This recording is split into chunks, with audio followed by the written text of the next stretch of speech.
j'aime travailler avec la voix. Ouais, Quand tu travailles la voix, c'est beaucoup plus. beaucoup par téléphone, toi aussi, hein, maintenant dans tes consultations, et La étrangement, majorité, la majorité par téléphone. Les gens sont à Paris. Tu veux qu'ils fassent comment?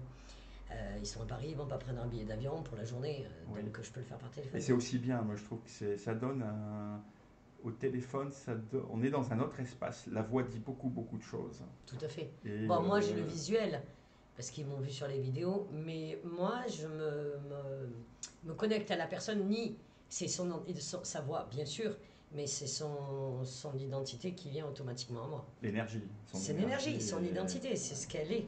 Les gens pensent que c'est juste une enveloppe, le corps. Le corps, ce n'est pas qu'une enveloppe.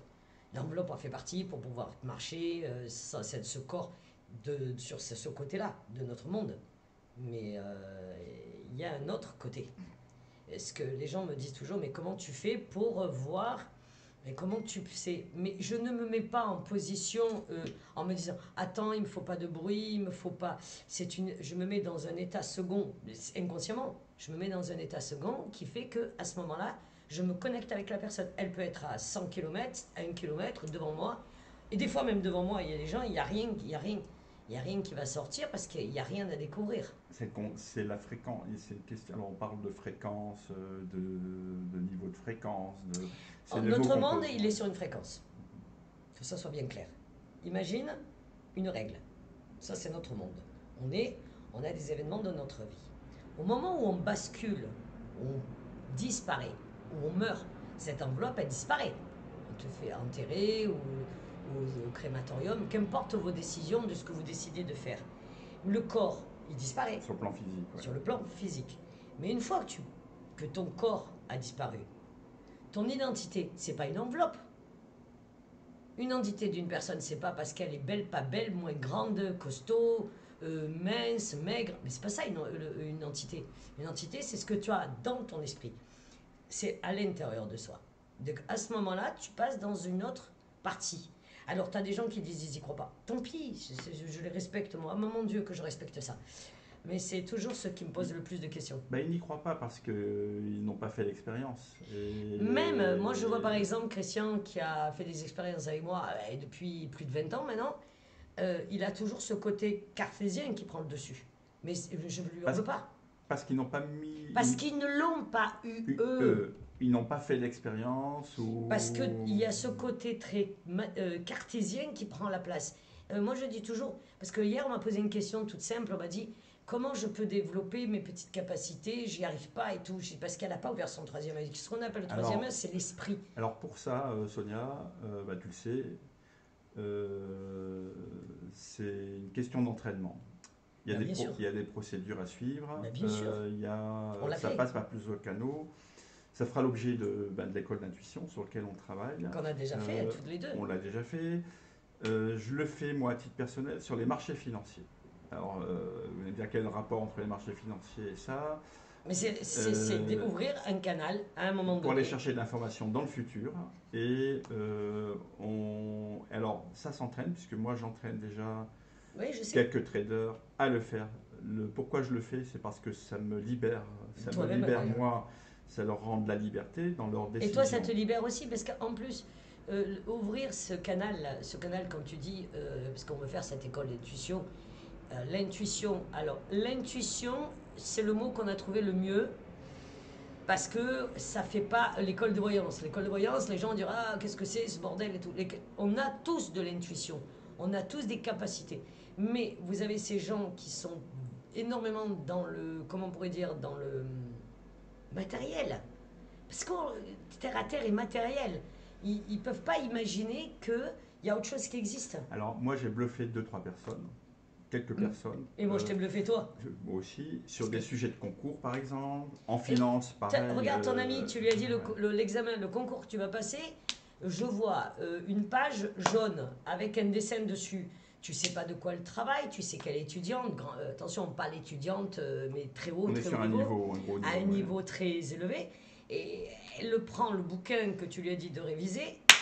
Et c'était ça. Première année, deuxième année, rebelote. Et là, le sujet pour son copain, un ami à elle, qui était bluffé, il m'a dit mais écoute, ah oui, mais moi ce sujet-là, je lui ai dit écoute, c'est pas moi qui choisis les sujets. Je te conseille fortement d'avoir ce livre à côté de toi, de le travailler, de t'en imprégner. Autant avec les autres, mais plus celui-là. Et pourquoi c'est génial d'avoir alors, on a toujours besoin de quelqu'un d'extérieur aussi. C'est-à-dire, les médiums ont eux-mêmes leur propre médium. Parce qu'on a besoin parfois d'être guidé. On a toujours besoin. Je ne pense pas guidé. Non, je pense qu'on a plus de tendance à être rassuré. Une confirmation. Une confirmation. Moi, par exemple, aujourd'hui, je cherche un appartement et il n'y a rien à faire. Il y a toujours cette image qui me vient. Toujours cette porte. Et alors évidemment, dis-moi, tu crois que... Mais c'est normal, parce que je fais partie de cette chose. Il y a autre chose d'important quand on parle de voyance, d'intuition, c'est que il est important d'avoir des confirmations de ce qui est annoncé. Est-ce qu'on peut... Bien sûr. Voilà, j'annonce des choses. Attention, mais il y a des gens qui veulent... Attention, il y a des gens qui veulent qu'on leur annonce des choses. Alors, mais ils n'ont pas la patience d'attendre que cela arrive. C'est immédiat. C'est pas les personnes les plus intéressantes. Ils sont enfermés dans des logiques et à la limite, voilà. Pour revenir aux personnes qui veulent apprendre. C'est différent. Alors, comment on l'aborde en suivant... C'est un processus. Derrière la psychologie, il y a une nécessité, selon moi, d'être encadré. Parce qu'on touche à des structures psychologiques et il ne suffit pas qu'à partir du moment où vous ouvrez la porte, vous sortiez dans la rue et faire des annonces à la caissière du supermarché, ou alors de manipuler les gens, parce que ça peut conférer un certain pouvoir. Donc il y a une éthique derrière ça. Il faut à peu près, si on veut faire les choses très sérieusement, il y a 1, 2, 3 étapes. Ouais, on veut dire à peu près, il faut compter à peu près, concernant donc 10, 15, 20 modules d'1 heure ou 2, plus des entraînements intermédiaires avec une supervision derrière, on va dire que ça peut prendre... C'est trop facile de donner, donner les clés à des gens et après leur dire au revoir. Mais non, tu peux pas. Non. Parce qu'attention, il y a une chose que tu as oublié de préciser. Si cette école d'intuition le fait parce que c'est dans un projet, tu ne peux pas lâcher les gens dans la rue comme ça parce que... on touche à des structures. Tu structures déjà mentales, psychologiques, mais si tu ouvres des portes et n'importe laquelle... Oui, ça se fait pas n'importe comment. Il y a une préparation, il y a des préparations... Parce que attention, être médium n'est pas que ce côté, waouh, elle voit tout, tu te rends compte la chance qu'elle a... Non. Il y a aussi le négatif qui apparaît. Parce qu'automatiquement, quand on aide les gens, on attire le négatif. Et c'est déjà le mot principal que je dis toujours aux gens, si tu as peur, laisse tomber. Et alors, c'est là où il faut une structure. Une structure et un encadrement. Parce que vous l'avez vu quand on a abordé par exemple des cas comme tu es projeté au Bataclan, un meurtre ou ce genre de choses, on fait des rencontres pas forcément fun. Il y a une manière de sortir de l'expérience et parfois ça peut être très traumatisant. Et alors, ce qui est génial avec Sonia en travaillant, c'est que moi j'ai une structure, j'ai beaucoup travaillé sur l'hypnose ericksonienne et puis d'autres formes d'hypnose à distance et chamanique et autres. Et on touche un point important. Ce point-là, il est important. Toi, tu es né comme ça. On va dire que tu es né comme ça, avec ses perceptions et autres. Je me mets à la place de la petite fille qui a vécu ces choses-là et qui fait des annonces et... Je n'ai pas été traumatisée, mais je pense que... Il y a des situations où ça peut être je pense qu'attention... Oui, attention. J'ai un drôle de caractère, j'ai un vécu différent de beaucoup de gens. Les gens ne sont pas censés le savoir et ça, j'en parle pas. Mais je pense que si on m'a donné ces capacités et aussi petites, c'est que eux là-bas ou là-haut savaient à qui ils avaient affaire et savaient comment je prenais les choses. Oui, il y a des choses très violentes. Je ne le dis pas. Quand j'ai perdu ma meilleure amie, que j'ai vu qu'il n'y aurait pas le mariage, qu'il y aurait un enterrement, je l'ai pris en pleine poire. Mais je ne l'ai pas pris, j'ai pas fait une dépression. Je l'ai pris en pleine poire dans le sens, je le sais, j'ai l'information, j'ai tout fait pour pas que ça se produise parce que avec des petites subtilités en lui disant non, tu devrais aller voir le médecin, tu sais, tout le cinéma qu'on peut faire, parce que je peux pas annoncer à ma meilleure amie qu'il lui reste 3 semaines à vivre, mais personne. Et j'étais en panique. Mais j'ai pas paniqué comme. J'ai pas été hystérique, si tu préfères. J'étais pas en panique. Et quand l'annonce, on m'a téléphoné pour me dire que malheureusement, elle était partie brutalement un matin, elle n'est pas décédée d'un accident, ça aurait été différent. Je sais ce qui s'est passé. Au moment où je reçois l'information, première chose, premier ressenti, c'est pourquoi je n'ai rien pu faire. Deuxièmement, c'est pourquoi vous me l'avez transmis. Quelle utilité vous avez eue de me donner cette information si je ne peux rien y changer. Et la troisième chose, c'est vous allez m'expliquer pourquoi vous donnez cette information. Si moi, je ne peux rien changer dans l'espace-temps, qu'est-ce que vous voulez de moi? Et j'ai compris ce qu'il voulait de moi. Bien plus tard.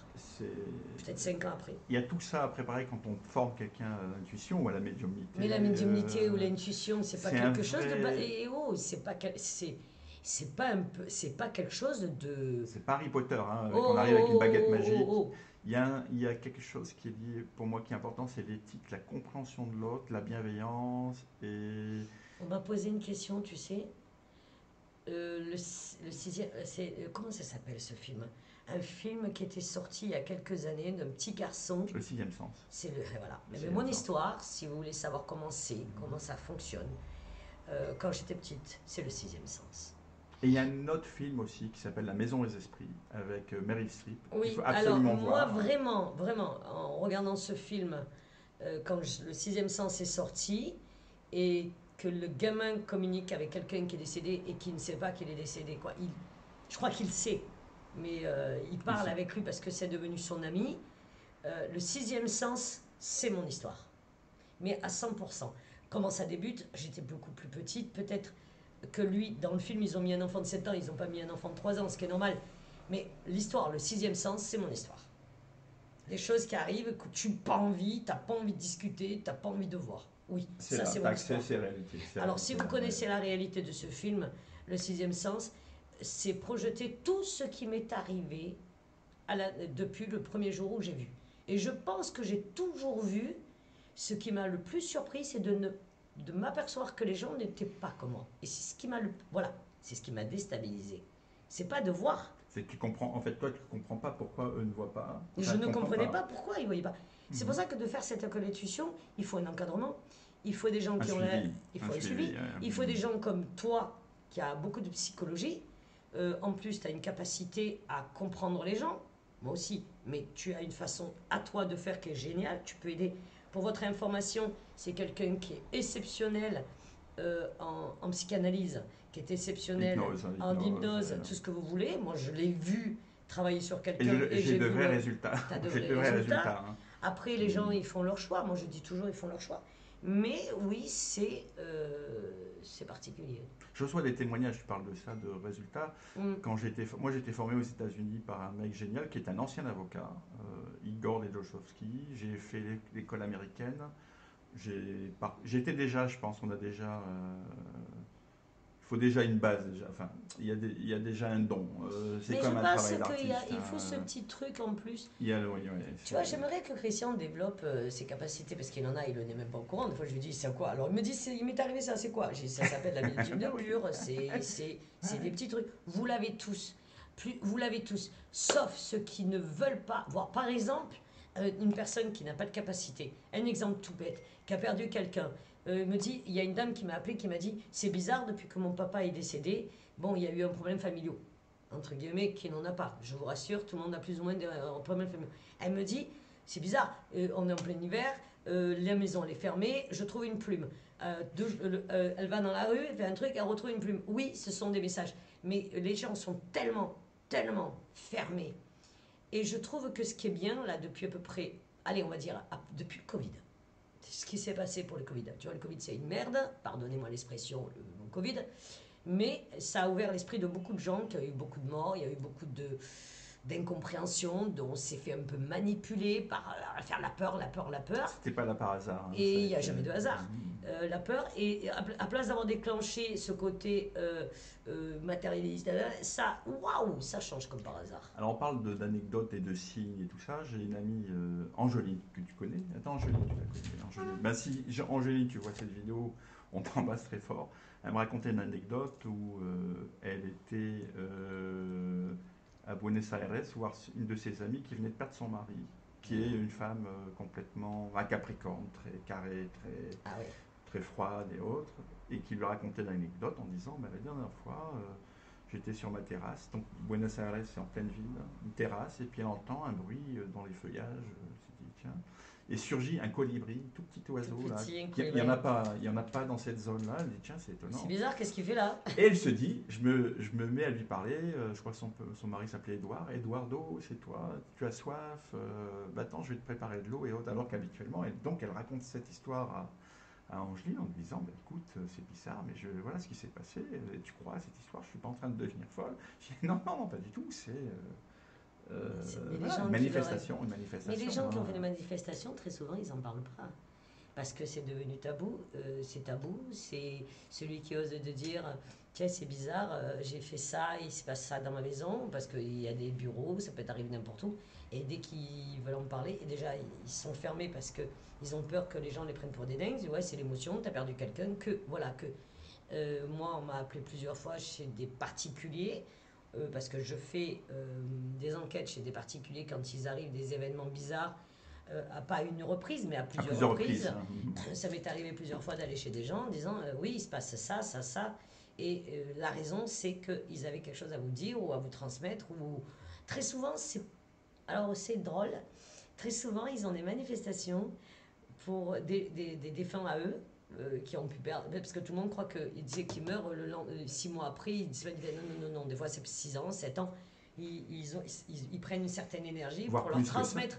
Plus que ça, oui, parce que Hélène, regarde, Hélène 30 ans après le décès de son père et de son frère, ils se sont manifestés, ils ont profité, tiens, il y a quelqu'un qui est là, elle va nous transmettre le message, je l'ai transmis.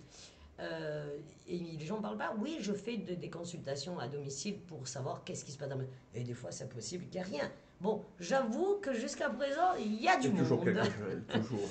Parce qu'ils ne se manifestent pas pour rien, ils ont des messages à transmettre. Alors, la vidéo est un peu longue, là, peut-être pas. On va vous dire au revoir. On vous remercie de nous suivre toujours. Oui, je vous remercie beaucoup de me suivre. J'aimerais bien que vous me donnez vos avis. La dernière vidéo, on m'a dit que je parlais du petit Grégory. Non. On a parlé des enfants, on a parlé de certains tueurs en série. Le petit Grégory, c'est pas un tueur en série qui l'a tué. Je n'ai pas d'avis, j'étais trop jeune à l'époque, j'ai pas trop de souvenirs de ce que j'ai ressenti. Le jour du petit Grégory, non, je me souviens pas trop, parce qu'il est parti il y a plus de 40 ans, il faut pas l'oublier, et j'en ai que 55. Après, c'est une sensation, une émotion que je reçois.